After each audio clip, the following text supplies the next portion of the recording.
Good morning. We are getting our day started. Puppy dog food. Despite being carnivore myself, I do not feed my dogs carnivore. I don't have the setup necessary to make it happen, unfortunately. So there are certain compromises in this life we have to make. The few times I've also tried to just have them along on raw carnivore with me, it's been very colorful and and basically they shit all over my house explosively, and it just would not stop. So I couldn't bear with making it through the adjustment phase. And we have very small quarters, only about 80 square feet of living space in my ambulance between the three of us. And yeah, unfortunately. But okay, so initially yesterday I capped my protein, but you can see my really puffy eyes. I have histamine intolerance, and normally I eat 100% raw meat. With this little challenge, I've been being lazy, I guess you could say, and just been eating salami, which is, anything processed like that is going to be much higher histamine. And that little bit has been enough to really kick up my histamine intolerance. So you can hear it in my voice. I'm very congested. I've had postnasal drip really bad. My eyes are all puffy and swollen. Basically just really awful symptoms, as though I have seasonal allergies, and it's just food related. So while I was trying to stick to my capped protein yesterday, I finally caved. I bought some kidney. I ate some raw kidney last night to kind of try to help bring this back under control. Kidney contains DAO, diamine oxidase, and that is an enzyme that breaks down histamine. So again, I definitely went over my protein cap yesterday with it. I ate probably about 3 or 4 ounces of raw kidney on top of my original meal plan, and kidney is very high in protein, so no doubt I did not cap. I will be very surprised if I have ketones, if I'm in ketosis today. So let's go ahead and find out. It's surprising how little is required to go over your protein cap before it pushes you out of ketosis.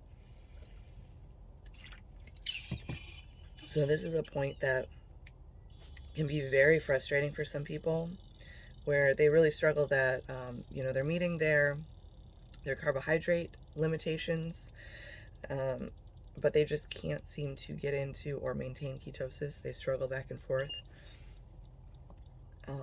The goal that I usually set if I'm trying to maintain ketosis is about 0.8 grams per pound of body weight in protein, which is not a whole lot,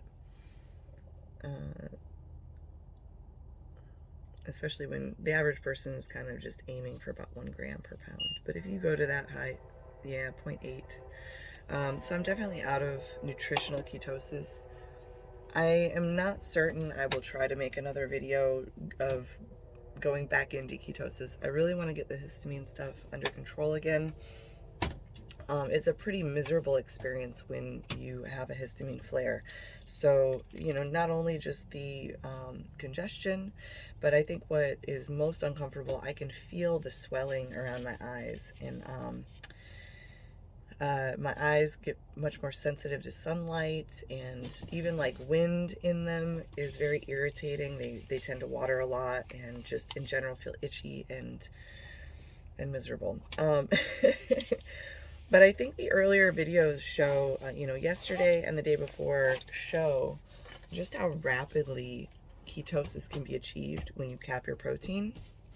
And if this is something that you've been trying to maintain or get into with ketosis, I would encourage you to try that. Cap your protein. If you're already meeting your carbohydrate goals, either, remaining under the percentage required for your person, or even if you're doing 0 grams of carbs in a day, but still unable to meet ketosis, cap your protein.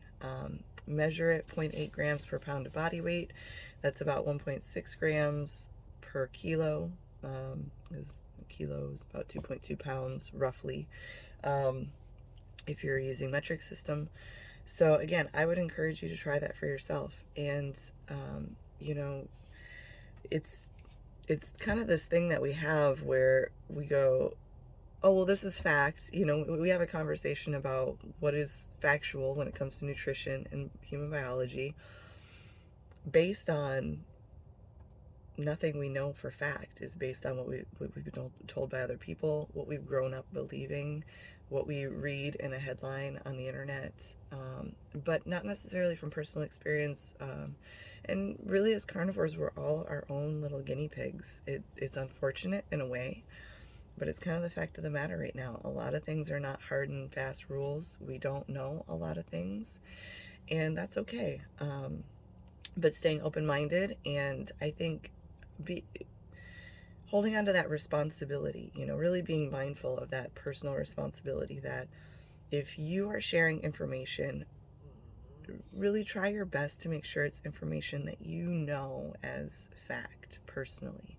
So the original reason I started these videos was there was a conversation and somebody had tried to say that I was incorrect about capping protein. And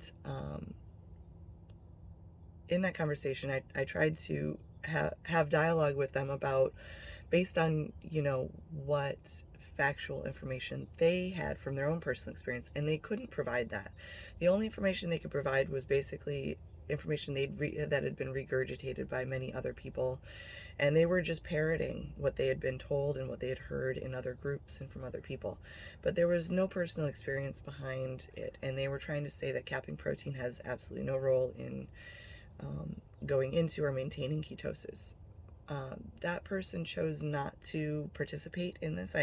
I invited them. I said, well, let's, you know, I will definitely apologize if I'm wrong here, but, you know, I've done this quite a few times, and so I already knew from personal experience that this is the case. Capping protein does play a role, and maybe not across the board for every individual. Again, it's dynamic, so depending on what type of physical activities you're doing, that will play a role. Are you confirmed diabetic? Are you insulin resistant? You know, all of these things can play a role. But if you are limiting your carbohydrate intake and you're still unable to get into ketosis, likely you need to also limit your protein intake. So that was the conversation, and they chose not to participate because they provided a whole bunch of excuses that didn't seem to make sense. I think that they really felt like they were correct by parroting this information, but then when it came down to, okay, well, show me the evidence, they realized that they couldn't, and so they decided not to participate. I am very much of the opinion that, and I try to follow this in my real life as much as possible. I'm certainly not perfect. I'm sure I fail in some ways, but if you are going to tell people this is how something works, then you should know for a fact from your own personal experience. Like, did you try it out? Did you actually prove that to be true in front of your own eyes? Or are you just repeating something you've heard from other people or that you read on the internet? Because the internet is full of a lot of wonderful information, but it's also full of a lot of bullshit. A lot of bullshit. And I think more bullshit than fact.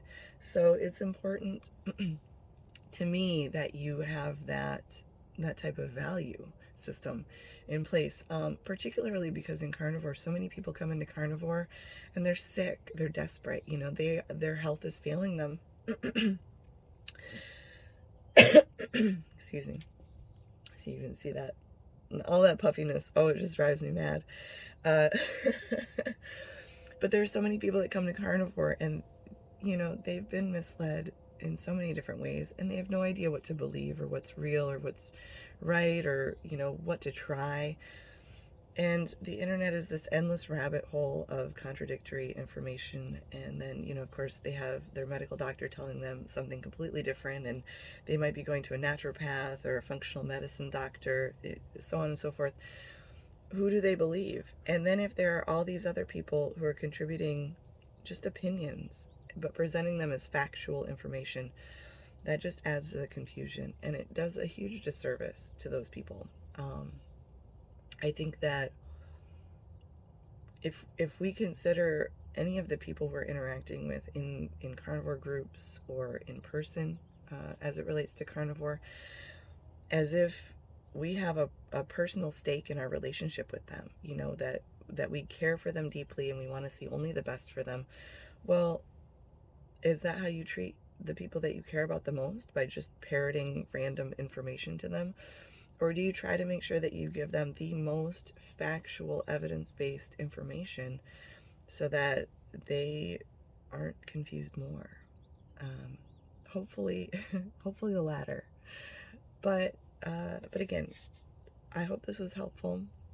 I'll get off my little soapbox. I have some other things to do. My dogs are waiting for me to walk them.